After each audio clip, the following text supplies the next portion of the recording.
So I am here with my good friend, Erin McCabe, and we are going to talk about your main protagonist and how your main protagonist and your antagonist are either clashing or complementary. We started this in Madrid, and it wasn't recorded, which was awesome at the time and terrible now, because at the time it just freed us up just a little bit, and we had so much fun. We had people from the audience come up and run through their characters' misbelief, but it was only 45 minutes, and so we only had time for what, four or five people, Maybe. maybe, if that. Yeah. Um, but we demoed these five questions that I've got when you're looking at your protagonist and your antagonist. How it's my list. I came up with the list, and I started at the end. Who, what, where, when, how. So these five questions: who, what, where, when, how. Just so you know, Erin and I have worked together for a long time now. I mean, years now. Yeah. Um, 5. Possible. She has More than very kindly edited pretty much everything that I've written. I think there's maybe one short story where she was in another country, and I was like, oh, Erin's not going to see this. But we're sprint buddies, and we have edited for each other. We were both book coaches in the same company, and now we are writing a rom-com series together, which is going to come out next year, which is very exciting. We launched it in Vella. We made enough to pay for the covers and for the editing, and then we decided we're going into KU. So this rom-com series, as with many rom-coms, we are still building a series because we want that momentum that a series gives you. But for romance, once you hit the HEA, once you've got the happily ever after, what do you do? Now, there is a whole branch of romance that deals with the happy for now and what happens next. But then you get into women's fiction pretty fast. It moves out of romance proper into women's fiction once you get over the happily ever after and stay with those characters. Or you get into problematic country where you've got somebody cheating, or somebody's sick, and cheating is like a big trigger for romance readers. Romance readers are like, I've got no triggers. It can be an alien with bleep, bleep, bleep, bleep, bleep. But if he cheats on her, that's it. I'm out. I am out. It's one of the big no-nos in romance. There are very few people who'll go for it. So what you tend to have in romance is these episodic stories set in a world very often. In sports romance, it could be with a team. And there are other places, in a more cozier small town romance, it'll be the small town. We decided to go for a couple of things that were very, very id heavy for us. And so for the first one, we went for maximum id for Erin, and we set it in a horse world. She's a horsewoman. And she rescues horses, and horses come and live with her, and they're wonderful. She doesn't post enough pictures, obviously, but other than that, it's really wonderful. Oh, I lost your picture. Are you still there? yeah. Well, we both live in the boonies, so it could go in and out. Yeah. So our first series is set with a polo team. It's not quite sports romance, but it's sports adjacent because it's much more speaking to the horse world. Yeah. We're just finishing up book 2, and we are going into book 3. So we have characters that by the time you get to book 3, you've already met these characters, so you've got some back history and you know a bit about them, but you don't know their romance story. So we're going to get into it. So Erin, tell me who your main protagonist in book 3 is. Okay. So in book 3, our main protagonist is Alex, and he's a polo player, obviously, and he is also like basically a functioning alcoholic. And he's wealthy because to play polo, you kind of have to be wealthy. So he is the heir to a mining fortune, um, which that's all I know about it. um, So I just want to, in this week, I've been talking to people about layering in id stuff at every level, from the structural level down to the sentence level, layering in id stuff. But as you're talking about this, I can imagine so much id stuff for so many people. So, you know, Polo has got the cute uniforms and the nice, you know, I'm not going to say nice pants, but nice nice boots. Like riding boots are very, very pleasing. Yes. And Leather.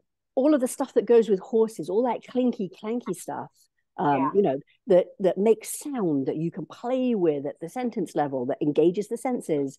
He's a functioning alcoholic. Wow, we know a lot of those, don't we?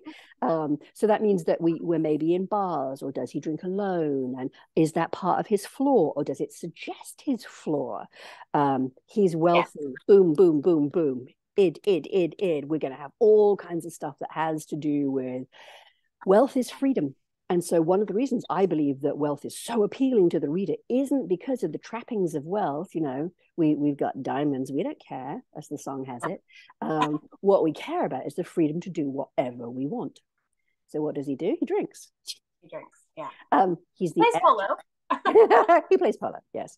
And he's the heir to a mining fortune. Now, if you know anything about heirs, it's that generally the person who makes the money does very, very well.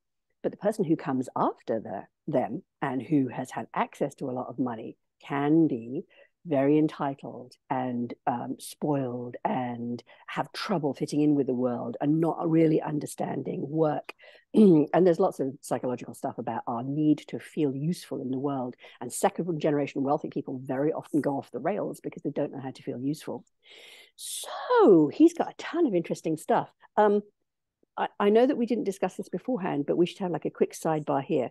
Is he the hero or is she the hero? I think he's the hero. Okay. I don't know. So, well, we'll find that out, right? So we, interestingly enough, Erin and I are both pantsers. So we started out with these grand ideas of like, we're going to plot. It's going to be so different. We're going to plot. We started plotting, and then we started writing into each other's plots. And then we're like, should we just start writing? Should we start writing and then see where it goes? Just get your no, aha, this is where we're going. This is where we're going. If you can find somebody that you're writing compatible with, do it. It is a ton of fun. I mean, we've talked about this before. We just like, I'm sending you a chapter, and it's like, oh, I have a lot of duties in my life, and I'm dropping them all to go read whatever you're sending. The horse is gonna wait. Okay, so this is slightly unusual in romance to have the male be the main protagonist. So let's see where this takes us. So we've got our 5 questions. So we've got who your main character is. What is his dominant misbelief? Okay, so we I think in Madrid, I think we decided that his dominant misbelief was that he is basically he's never going to be good enough. So I am not good enough to please my father. And so why bother trying? Ooh, nice second layer. Very nice. So he could be a hedonist. He could be somebody who really indulges himself because why try? It's all going to go wrong. There's no point doing it anyway. So this is a huge misbelief with lots of subsections. Do you know the backstory? Do you know where this misbelief came from? When did they first encounter this misbelief? So I think, you know, he's an athletic guy. You have to be athletic to be a polo player. So I think what we have sort of been aiming toward, and maybe what we talked about Madrid, who knows, is that he is you know athletically gifted but not academically inclined. So his failures began very early. You know, as soon as he started getting grades in school, those grades were not good enough to please his father. So like I don't know. We haven't talked about this, but I imagine his dad as, you know, like a very driven type A perfectionist type person, and has this kid who can't live up to what his dad values in terms of, you know, scholastic success. So what Alex is good at is, you know, athletic stuff, and that's not what his dad cares about. It's so interesting because it depends on the genre as to how much you get into the backstory. And probably for us, it will be light backstory, although we have parents showing up in our stories. but but knowing it is really useful. And I think that particular trope that you're talking about, which is parents trying to live through their children, or trying to make their children into them, or make their children succeed where they didn't, or there are lots of ways that can print. But to have a gifted child who's gifted at something that you don't care about, and that doesn't count, just means that he's always going to, he could be the best polo player in the world and he would still fail, and therefore he would still feel useless.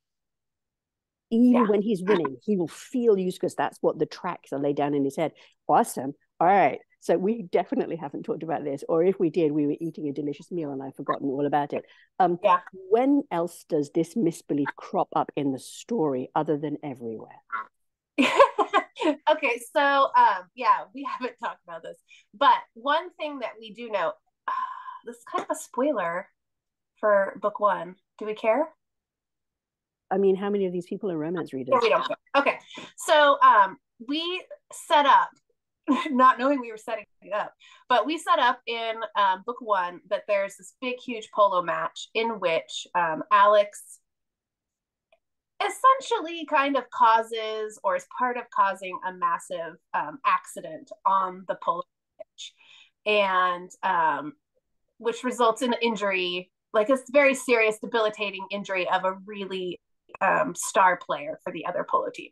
So this is a world where he is used to having some success and feeling good about himself, and now all of a sudden he feels like he's a failure at polo. And in the polo world, the teams, one of the big things doing the research for polo is the camaraderie in that world. Like, you go out drinking with the other team. It isn't this cutthroat thing where you're against each other. Everyone is kind of in it together, even though you're rushing around with a stick and hitting things as hard as you can. So this is a really big deal on all kinds of levels. It has this ripple effect in his whole world, his whole professional world. And what I love about this setup is it's the place where he does feel competent. So he doesn't feel loved by his father and he doesn't feel good enough, but he at least feels competent. And that competence is possibly why he's a functioning alcoholic, not a lying in the ditch alcoholic. Right. That was book 1. So I guess that's not really actually, that's still backstory. So maybe we do have to have him lying in a ditch. Well, I mean, didn't he get like super trashed at the wedding? Yeah, I think he did. He got super trashed at the wedding.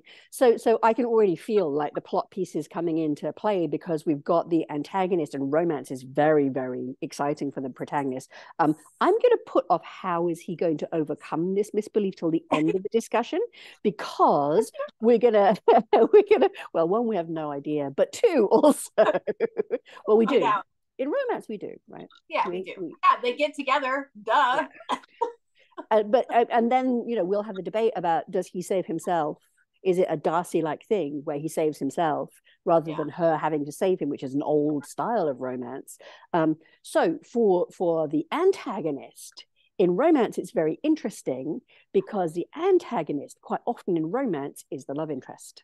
Right. And the antagonist in romance is really pronounced for misbelief, because they make the protagonist feel these things that are to do with self, because of course nobody can make you feel anything that you don't want to feel, and you only really get triggered by the big things you care about or the people that you care about. So tell me who the heroine is. Okay, so this is, I think, a big deviation from what we talked about in Madrid. Right. So in Madrid, we had a different character in mind that was like a brand new character. But I think since then, we've decided that we want to use a character who has been in existence or is in existence in books 1 and 2 as an antagonist, as kind of, can I swear? Yeah, I'm saying that they're not suitable for kids anymore. Okay. Yeah. So she's basically been the massive bitch in the first 2 books. Is bitch swearing? What? Is bitch swearing? Well, if it's tagged for kids, yeah.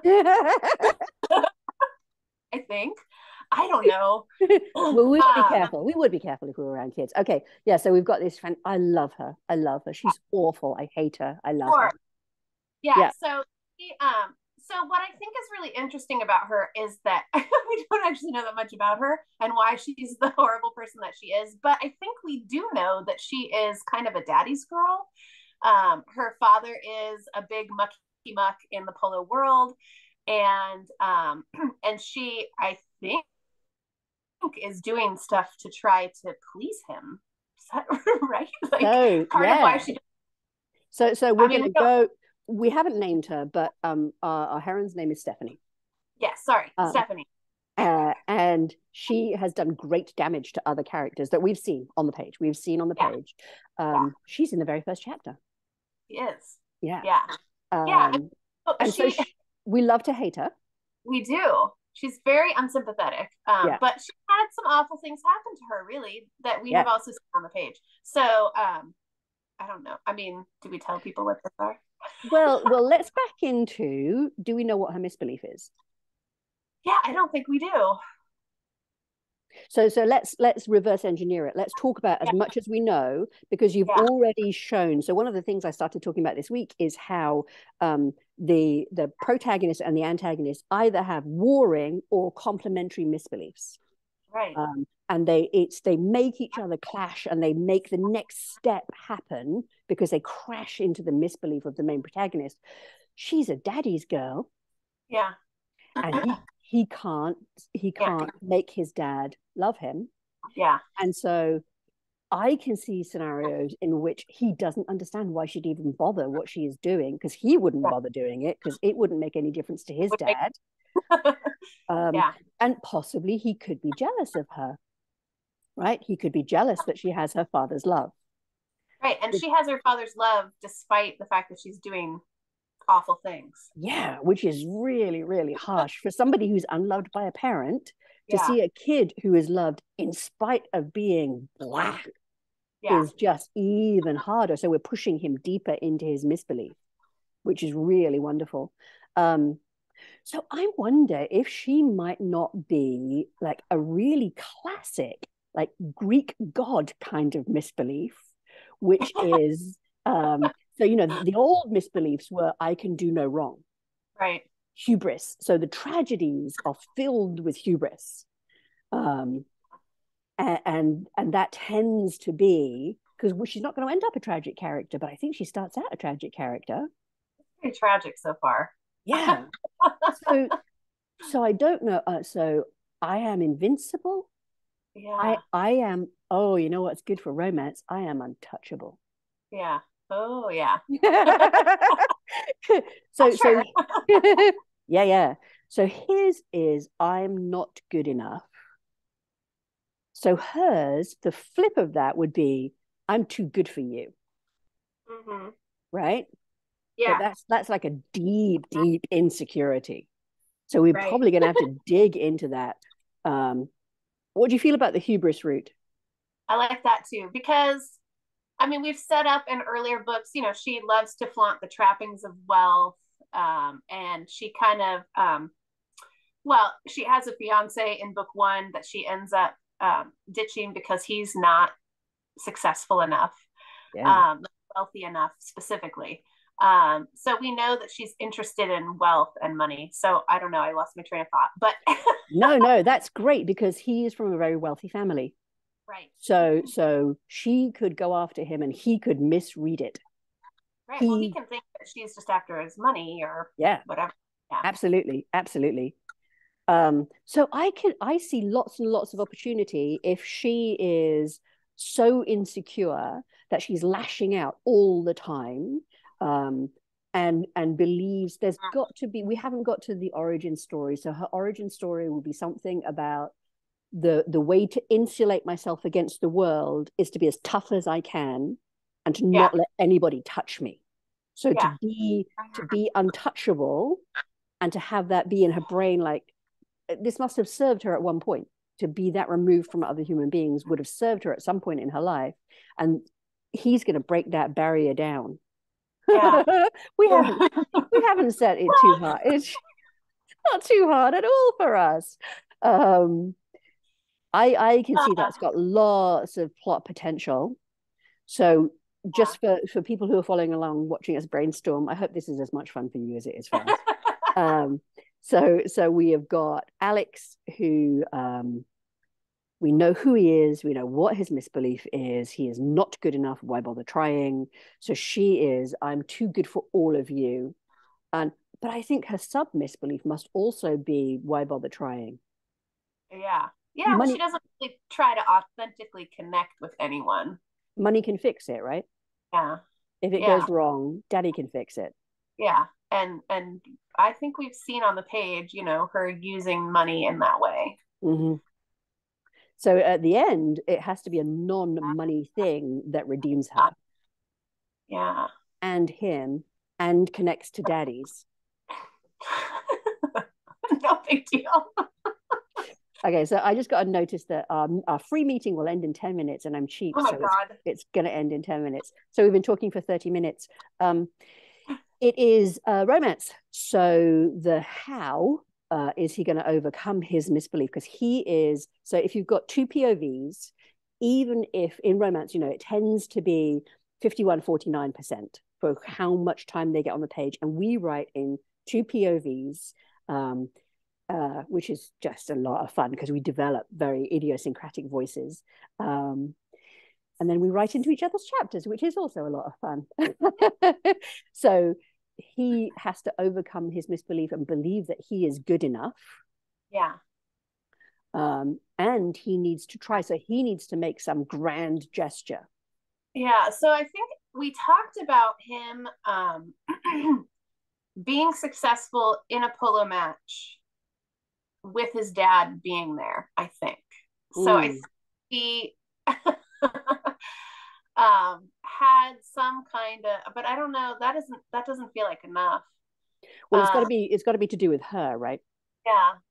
So the other thread that we've got going on, this wealth thread, we've got a line of merch, right? Yeah. As well that we could play in. So I think we've got enough stuff to keep brainstorming. I think that we would keep brainstorming this. For us, for all of you pantsers out there, we might start writing now because we know where we start and we know where we end. And the middle stuff where they set each other off, we've started to get some good ideas about how that could happen because we know quite a lot about this world. Yeah. Yeah. Are we going to redeem her? I think we have to, don't we? Yeah. I think the only way to redeem her is to understand her deep backstory. We have to understand what that wound is, and that has to be super sympathetic. And we have to understand, and we have to then we can understand why she's done all the horrible things she's done in the previous books. Yeah. That has to be pretty bad, I think. I think it has to be pretty bad, yeah. But and it's interesting because we're in rom-com land, and romance goes from very, very angsty. So there's stuff that is very, very angsty, and we'll go to deep backstory and some dark stuff. And rom-com land tends not to be. so we'll talk privately about whether or not this is on brand for us. Yeah. Whether or not it might be. So our next series is set in the theater world. I'm just saying it out loud so that we do it. And we probably still won't go that angsty. Yeah.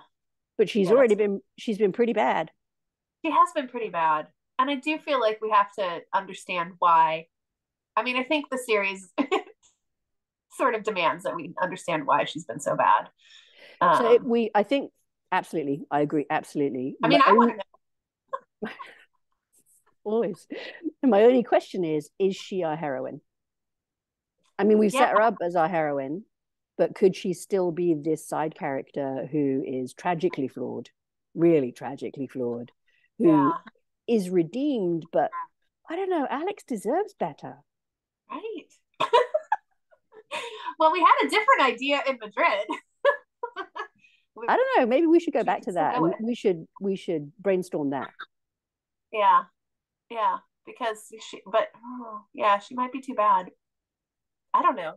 We set her up as hot mess for our brand. Yeah. I mean, the other thing is we're going to go through another edit before we go to print. That's true. But I don't really want to tone her down. No, I love what she. Can we redeem? Is there a Cruella de Vil character that we could redeem? Not quite Cruella de Vil, but Devil Wears Prada kind of. Well, did you see the new movie, the Cruella movie? No. Oh, it's great because they do. Yeah, I mean, I don't know. They do kind of. They don't exactly redeem her, but they do kind of redeem her. They make her very understandable and relatable. I think that's a word I don't like. I don't like the word relatable, but I've been using it all week.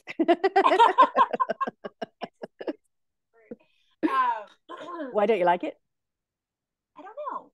I feel like it's the wrong part of speech. Anyway, that's neither here nor there. But yeah, I feel like that's a movie where a bad character gets kind of redeemed. Okay. And they do it by revealing her backstory, and showing her wound, so that at the end you're like, well, of course that is a path that someone who's been wounded like that might take. Okay. So we probably should go. We should probably go off screen and cough. Yeah. No, thank you. Thank you for doing this. We're coming up on time. And I'm going to share this to the room and ask questions. And I've got a very interesting, complicated rock to give away. For anybody in the comment section who can tell me who their antagonist is and how their misbelief complements or clashes with the main protagonist. That's the question. Thank you for doing this. Yeah. I really appreciate it. My pleasure. Let's go talk about whether or not she's the right one. Right.